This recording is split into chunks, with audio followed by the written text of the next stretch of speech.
Malaking sindikato ng mga magnanakaw nakaporma sa gobyerno parang isang malaking music orchestra band o combo ng katiwalian. Ang sistema, ang bawat instrumento tulad ng mga kawatan ay may bahagi ng korupsyon. Ang legislator o mambabatas, sila ang magluluto ng nanakaling budget para lagdaan ng Pangulo sa aprobasyon at ang departamento ng budget ang siyang ahensya para sa paglalabas ng salapi. Ang mga kontraktor para sa kickback at kasabot nila ang mga opisyal ng DPWH at isa lang ang kumukumpas sa harap ng entablado ng mga magnanakaw tulad ng mga tumutugtog sa banda. Nag-aalsa na ang mamamayan dahil tama ang hinala ng marami na hindi lamang isa o dalawang kriminal kundi isang malaking sindikato ang nagsasagawa ng malawakang nakawan sa pondo ng gobyerno. Mula sa Ehekutibo, Senado, Kongreso at sa DPWH na may file of paper contracts hanggang sa contractors na laging may nakahandang pekeng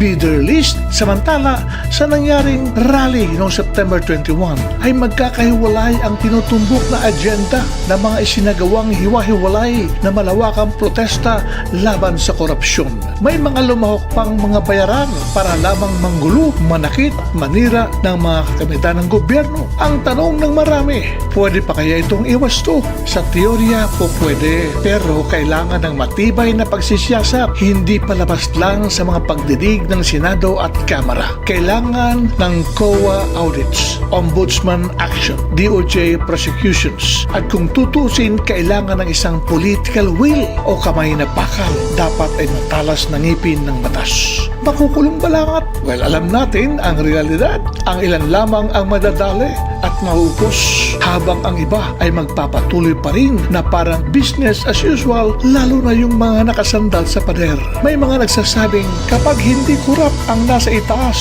takot mangurap ang nasa ibaba. Pero warning lang sa gobyerno, kung hindi mapaparusahan ang lahat ng kasangkot na nagnakaw ng pondo, huwag magtataka kung ang galit ng taong bayan ay hindi lang magwawala, bagkus ay sasabog. Ang nangyaring kilos protesta noong September 21 ay dapat na magsilbing babala sa mga korap na politiko at sa mga taong gobyerno. Sa mga naglitawang ebidensya sa mga pagdinig, maliwanag na ang bulwagan ng Kongreso at Senado. Dito nagsisimula ang perang kinukurakot ikinakabit sa taunang budget ng pamahalaan. Habang nagsasakripisyo ang mamamayan para sa bansang ito, ang ating mga tinatawag na pinuno ay abala naman sa pagnanakaw. Hindi lamang sa yaman ng bansa, kundi maging sa ating dignidad. Bulag sila sa mga pangangailangan ng bansa na humahantong sa madla tungo sa bangin ng kawalan ng pag-asa. Hindi sila mga pinuno, sila ay mga traidor.